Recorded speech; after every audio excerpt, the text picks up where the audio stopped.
Alright, so yung rally ay concluded na, although patuloy pa rin yung event, yung speeches nandiyan pa rin. Pero ito na ata yung last day or third day ng INC-led na rally. May napansin lang ako 'no, 'di ba nung nag-rally yung white ribbon kuno-kuno na 'yan, walang mga comment na galing sa kanila na, "Uy, magulo, magulo itong ano na 'to." Ay, nakakaabala ito, ayan, nakaka-traffic, mga gano'n. Pero pagdating doon sa usaping parang sa atin, yung laban natin, yung totoong laban, ang dami nilang mga pinagsasabi. Kesyo may banta sa seguridad, kesyo ito'y nakakaabala sa trapiko, ito ay, magulo, gano'n, makikita niyo talaga na nagkakampihan na yung gobyerno at yung mga kakamping at, dilawan at mga rebelde. Anyway, tingnan natin ito, this is the last day. Makita niyo naman talaga yung unity, yung INC-led, makikita ninyo yung unity. Although hindi naman lahat diyan INC, but the leadership or the initiation talagang nakakabilib. Tingnan natin.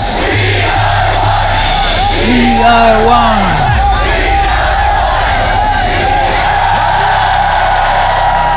Dami.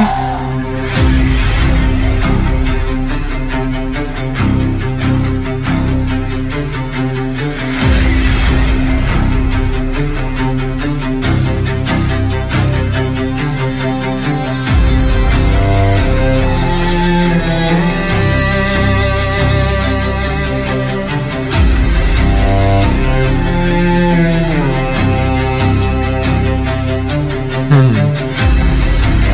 Maganda yung ginawa nilang ganito 'no, hindi lang yung drone shots kasi merong mga part dito na hindi mo makikita, yung under the trees, yung under itong mga shades na ito, ayan mga shades na 'yan.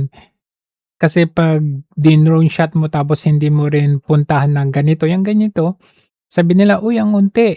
Yun pala meron pa sa mga under the trees, so maganda. Pangalawang napansin ko dito is yung kahapon. Kahapon medyo konti at yan po ay hindi kasalanan ng INC, kasalanan po ng gobyerno kasi ang ginawa nila ay pinaghaharang nila yung northbound at saka yung southbound, yung mga papasok. Kasi siyempre nung day one, heavily publicized na marami pa yan darating, may mga iba parating galing ng province, mga gano'n. Kaya ang ginawa nila is sinara nila yung northbound, southbound, sinara nila literally yung mga papasok. Ayan, so siyempre bilang last day may message ang Mga kababayan, leader, yan. maraming salamat sa inyong lahat Hmm. sa pakikipagkaisa ninyo sa mapayapang kilusan nating ito. Salamat sa inyong pagtitiyaga na kahit umuulan o mainit ang araw, ay narito pa rin kayo alang-alang sa kahalagahan ng ating mithiin.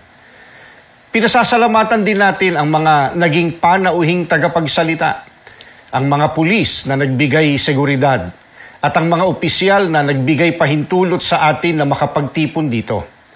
Higit sa lahat, nagpapasalamat tayo sa Diyos at umaasang kung ano ang kanyang kalooban ay siyang makapangyayari. Naniniwala tayo na naiparating nating malinaw sa mga kinauukulan ng ating mensahe. Loobin nawa ng Diyos na maghari ang tunay na katarungan sa ating minamahal na bansa at wag nawang magtagumpay ang sino mang bumabaluktot sa batas para lamang sa kanilang makasariling kapakanan kahit na ikapariwara ng ating bansa. Dito natin tinatapos ang ating peaceful rally. Kung paanong mapayapa, maingat at maayos tayong naglakbay papunta rito, nawa ay gayon din sa ating pag-uwi. Maraming salamat po. Nakita ninyo yung background na yan, yung pag-ano nung mga bus na yan, saka yung mga tao dito, nasarahan yung mga kalsada dito, yung daanan. Itong day one talaga ang pinaka-the best para sa akin. Bakit kanyo? Kung naipagpatuloy ng tuloy-tuloy itong nangyari sa day one, malamang may mangyayari sa day 3 or even up to the last, 'di ba? Kasi ang sabi, supposedly hindi aalis diyan hangga't hindi or walang mangyayari or hindi bababa or magre-resign yung pangulo, parang gano'n ang dating, 'di ba? Pero naisahan kasi medyo may ano, pangguguyo ang gobyerno kaya yung date hindi masyadong ganito na kasi natanggal na itong ano, natanggal na itong harang dito na daanan na ng mga motorista. So, yun po.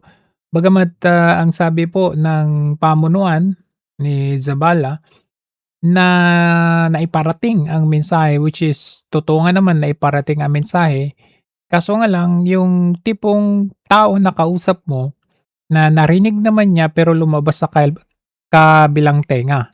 Gano'n ang nangyari diyan. Naiparating natin, naipakita natin ang puwersa natin, naipakita natin ang unity, naipakita ang mensahe, pero lumabas lang sa kabilang tenga nitong si Marcos Jr. And in support and in line with that, ito ang sabi ni Tatay Digong. Yesterday, I informed him of the protests in EDSA. Then today, I informed him if tama ba yung pagkabasa ko, extended until July, tomorrow, di ba? Extended until tomorrow. At saka medyo madami ng tao. Tapos I told him na nag-red alert na. Sabi niya lang, maiksi lang yung sinabi niya. He said, sa mga Pilipino, pagpatuloy niyo yan. So, take it out however you think it means.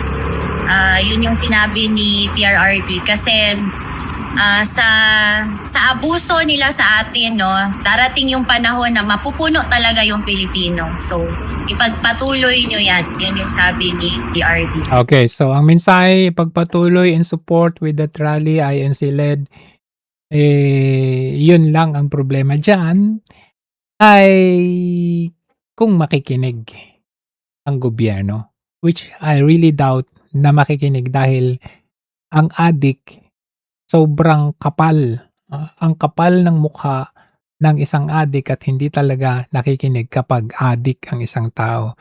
And makikita ninyo yan ano, doon sa pahayag din ng kanilang defense at AFP na parang ang tingin nila maliit lang. Hindi siya banta, hindi siya threat, bagamat ang sabi nga ng pamunuan, ito ay peaceful rally. Kaya ano lang to sa kanila binabasta-basta lang nila, just kumbaga. Kaya nga kahit na mayroong ganitong nangyayari sa bansa mo ay sa kapal ng mukha mo, lumabas ka pa rin ng bansa at pinagpatuloy mo pa rin yung biyahe mo. Pero kapag yan ay si VP Sara, sasabihin nila, oh, alam na nga may nangyari sa bansa, lumabas pa rin. Oh, pero dito kay Marcos Jr., hindi nila masabi. Oh, ito, tingnan ninyo anong sabi nito. Yan. Alert status ang puwersa ng sandataan. Naka-alert daw. Insofar as I'm concerned. Bagaman naka-red alert status ang puwersa ng Sandataang Lakas ng Pilipinas sa gitna ng idinaraos na rally ng isang religious group, sinabi ni Defense Secretary Gilberto Teodoro Jr. na wala silang namomonitor na anumang seryosong banta sa seguridad sa bansa. Paliwanag ng Defense Chief, routine at normal na anya ang hakbang na pagdedeklara ng red alert status ng AFP sa tuwing may malaking pagtitipon o mga kilos protesta. Anya, support lamang ang papel ng AFP sa Philippine National Police upang matiyak ang kapayapaan at kaayusan. Well, routine lang naman yan. So nilalang lang nila yan. Kasi alam nila ang INC hindi naman magulo. Alam nila na peaceful ang rally na yan. So, nung una kasi nung day 1, 'di ba hindi pa umalis si Marcos Jr. Naka-monitor pa siya, nakatingin siya na parang tanga na binibilang kahit hindi mabilang.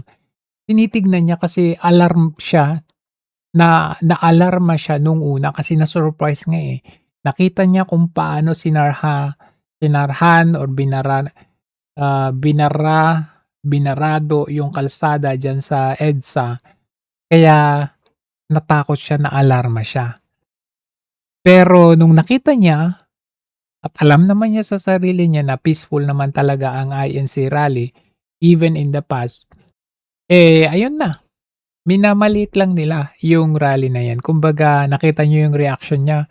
nung siya ay tinanong nung siya ay nasa Canada, gano'n lang ta's tatawa, gaganon lang siya. Kasi wala lang 'yan sa kanila. Pero sa mga tao, siyempre todo ang support nila kahit saan lugar pa sila manggaling, tawagin man sila o hindi, pupunta at susuporta pa rin sila kasi malaking bagay para sa kanila. May voice out kung hindi man ay ang kanilang presensya ay may parating na eto kami, marami po kaming nagagalit na at marami po kaming punong-puno na. In fact, kahit mga kapatid nating mga Muslim, Actually, wala kaming pakialam dito dahil kami nagaling Mindanao, talagang negosyo lang ang sa amin. Pero dahil sa nakikita natin, kahit hindi yun paliwanag ng media, nahalata namin talaga. Napakasakit. Kaya nandito kami, kahit hindi kami tinatawagan, sumasali na kami dito. Bilang Muslim na naniriran dito, gusto namin makulong ang mga mangdarambong na magdanakaw sa kaban ng bayan. Nagpapasalamat ako sa Iglesia dahil sila nararamdaman nila yung problema ng mga Pilipino. Kahit hindi kami kasama pero sumasama na kami. Sa Luneta nandun kami para lang makisama kasi naniniwala kami na Bangsamoro na yung panawagan nila ay nasa tamang panawagan. grabe ano, yung ano talaga, yung pagka-devoted nung INC. 'Pag sinabi ng pamunuan, "Ito ang laban natin ngayon, pumunta kayo." Andiyan sila, Kaya nakakabilib, nakakabilib. Kasi siyempre noong unang lumabas sila, under Marcos administration ay yung laban para doon sa ginagawa nila kay VP Sara Duterte. Although dinaan nila yun na ito ay in support doon sa sinabi ni Marcos Jr. na ayaw niyang ma-impeach si VP Sara. Oh, gano'n ang dinaan, para hindi masyadong ang galing nga ng INC, Magrarally sila in support kay Marcos Jr. pero sa likod nun in support talaga kay VP Sara. So ngayon naman ang ginawa nila, surprise. Doon mo makikita talaga yung galing ng kanilang yung kanilang discernment, kanilang plano or magaling talaga ang kanilang yung siguro ito ay ano sa pananampalataya nila. Anyways, ang inaano kasi nila dito ay si Marcoleta. Pero kung fair lang talaga sila, hindi lang naman si Marcoleta, In fact, Marcoleta is just tip of the iceberg, Marcoleta ay pinag-initan lang nila. Kasi kung maalala ninyo, May 26, 2020, itong taon na ito, sinabi ni Boying Rimulya na luto na, hinog na ang kaso laban kay Joel Villanueva at Jingo Estrada. Pero si Jingo Estrada nakulong, si Joel Villanueva sabi hinog na raw. June 2, nagkaroon ng palitan. Tapos June 17, bumalimbing si Joel Villanueva. Ibig sabihin hanggang ngayon hindi pa siya nakakasuhan samantalang hinog na, halata na natin kung ano ang nangyari doon. At isa pa ay itong si Martin Romualdez na naghahari-harian na naman. Iginiit ang kampo ni dating House Speaker Martin Romualdez na walang investigasyon na nagsasabing sangkot siya sa flood control scandal. Kasunod ito ng mga bagong birada ni Senator Rodante Marcoleta sa kanyang talumpati sa INC rally. Nasa frontline ng balitang yan, si Camille Samonte. Nakahanda po akong magpakulong. Kung kinakailangang maaresto po ako, wala pong problema. Yan ang pahayag ni Senator Marcoleta sa harap ng libo-libong miyembro ng Iglesia ni Cristo. Kasunod yan ang nakaambang kasong plunder sa kanya ng Office of the Ombudsman. Ginawa po nilang politika ang lahat ng ito. Naglulubid ng mga chismis. Grabe na. Ngunit walang ebidensya. Sabi ng senador, arestuhin na raw siya ng mga otoridad kung ito ang kapalit ng pagsisiwalat niya umano ng katiwalian. Sagot naman dyan ng ombudsman, Hindi naman kami ang mag-aaresto nun. It is our job will end at the filing and the prosecution of the case in court. Pero yung Tama naman siya. May kausap na sila kung sino mag-aaresto eh. Alam nyo kung saan? CIDG. Kung sakali man na meron po, just like the previous cases, ready po ang CIDG to implement and serve any warrant that will be given by the court. walang pipili Alam nyo na. Wala daw pipiliin. Sige nga, kung wala kayong pipiliin, bakit hindi ito ang hulihin ninyo? Kung pag-uusapan natin ang donasyon sa kampanya at ang pagtanggap ng milyon-milyon mula sa pribadong tao, bakit si Senador Marcoleta lang ang nakikita ninyo? Silipin din natin Ang presidente. ang Malacanang noong 2022. Yaw. Si Pangulong Bongbong Marcos. Nako, baka isunod na naman nila itong si Greco Bellica. Nakatanggap ng 624 at 68 million mula sa pribadong donor. Sinong isa dyan? Number 1, abay, yung ginawa niyang SAP. At sino ang mga nag-donate? Si Secretary Anton Lagdameo Ayaw. na ngayon ay Special Assistant to the President. 200 million. 247.32 million pesos. Sino pa? Robles. Ano siya ngayon? Espesyal na assistant ng Pangulo sa Malacanang Gabinete. Pangalawa, Robles. si Mel Robles nag-donate ng 30 milyong piso. Ngayon, siya ang general manager ng PCSO. Ikatlo, Malinaw po yan ha.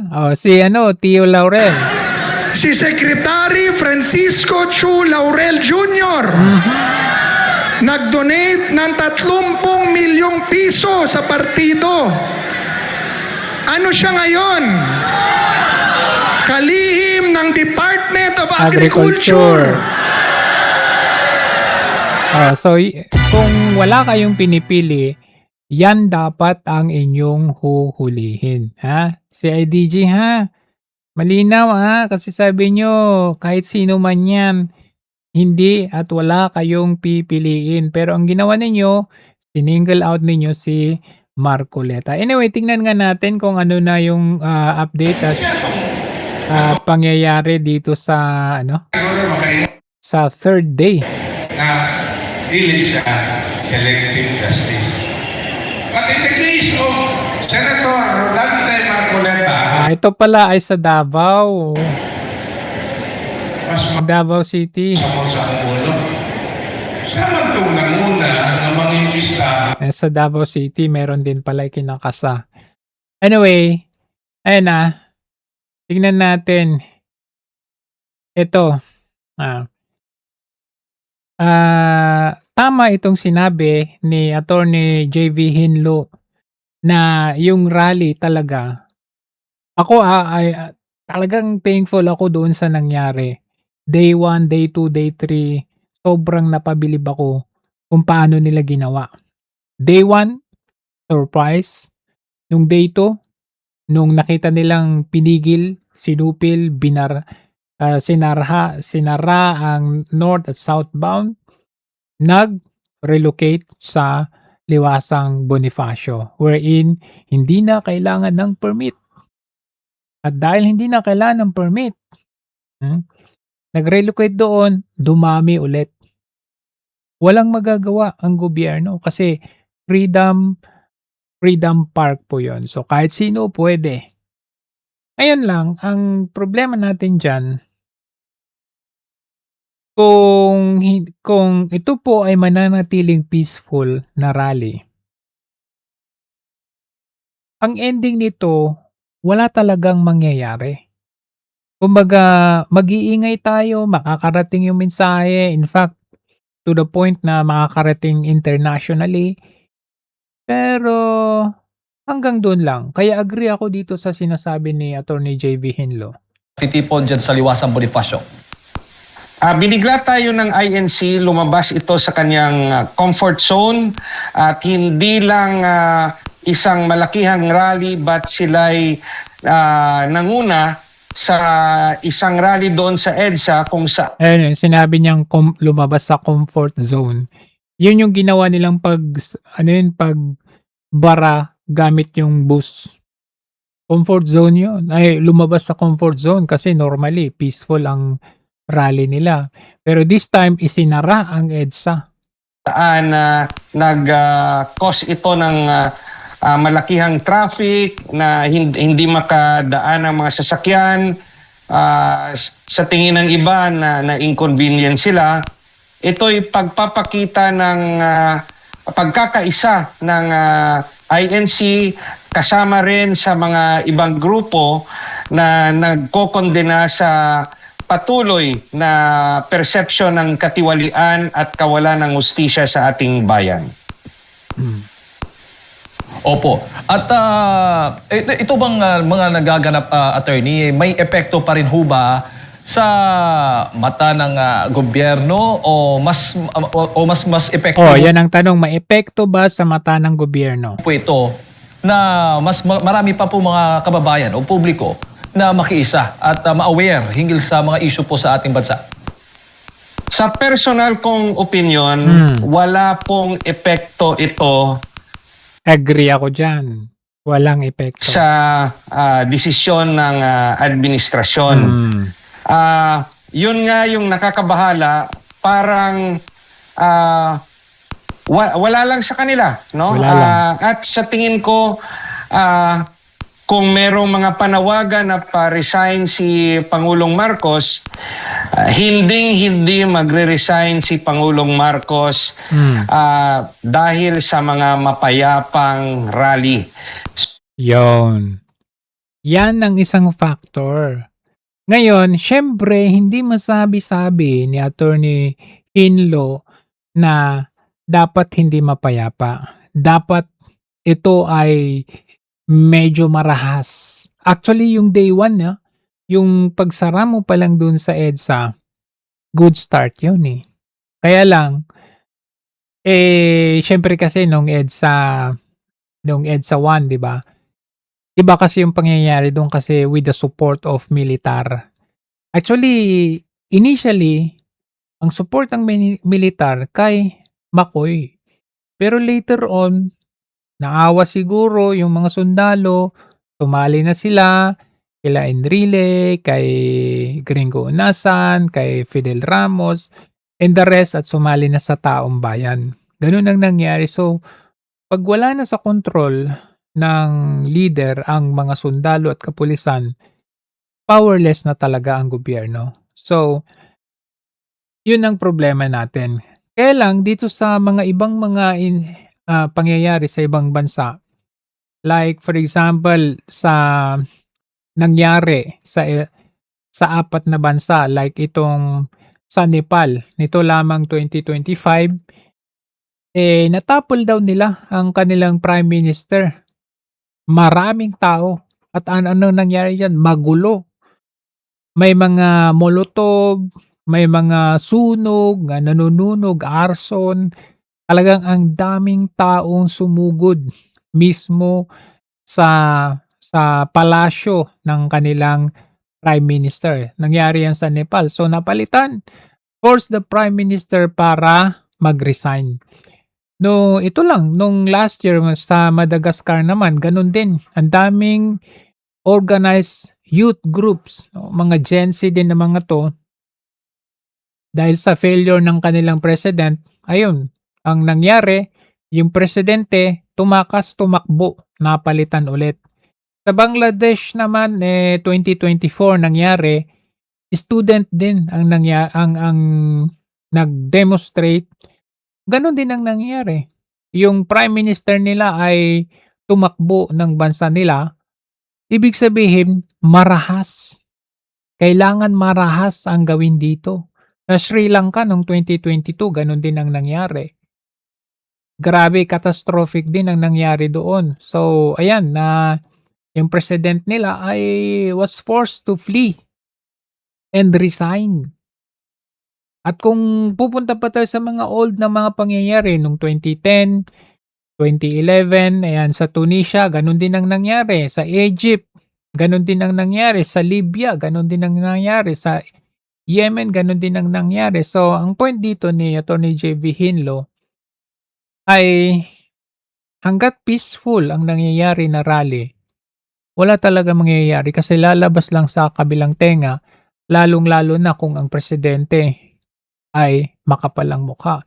Pwera na lang kung ang presidente mo ay mahabagin, maawain, willing bumaba, abay, gagawin yan. Pero hanggat ganyan ang mangyayari, peaceful, So, wala talaga. yan po ang katotohanan at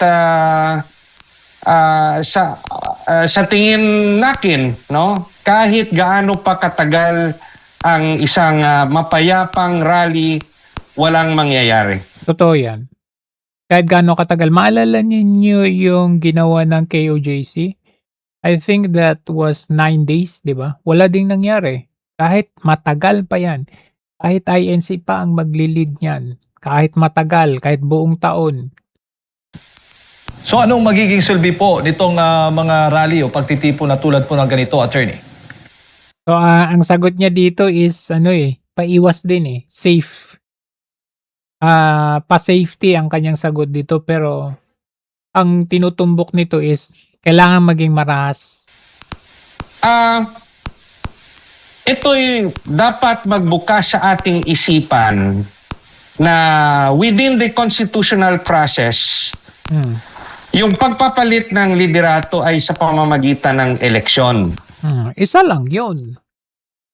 Pero, ayon sa history, sa mga nakaraang karanasan ng mundo, ng mga bansa at natin, ay naging bagamat peaceful yung EDSA 1, pero hindi na yun applicable ngayon. Ang applicable ngayon, nakita ninyo yung mga bansang na-mention natin, marahas ang ginawa nila. Ang presidente, ang prime minister, ang leader nila, tumakas gaya ng ginawa ni Marcos Sr., tumakas. Magpapalakas dapat ang oposisyon kung sa tingin nila ay hindi na nila kaya ang pamumuno ni Pangulong Marcos. Kailangan nilang mag-prepare para sa 2028 election. Dahil nga hindi bababa si Pangulong Marcos. Sa rason na kung bababa siya, uulan ang mga kaso laban sa kanya at siya ang posibleng makulong. So kung tayo nasa lugar niya, hindi rin tayo bababa. Totoo yan. Totoo. Kaya nga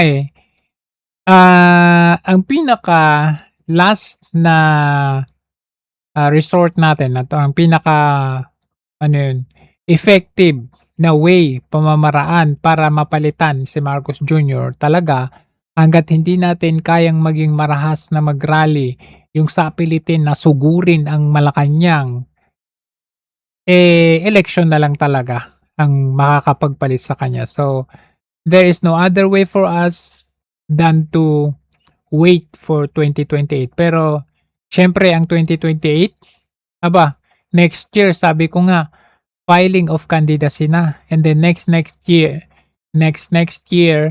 ay election na. So, yun lang ho ang gusto kong i-imply dyan. Tama yung sinabi ni Attorney J.V. Hinlo, wala talaga mangyayari sa rally. Although ako believe ako dito sa rally na ginawa ng INC. Biruin ninyo, lahat na surprise, pati tayo, media, Marcos Jr. na surprise.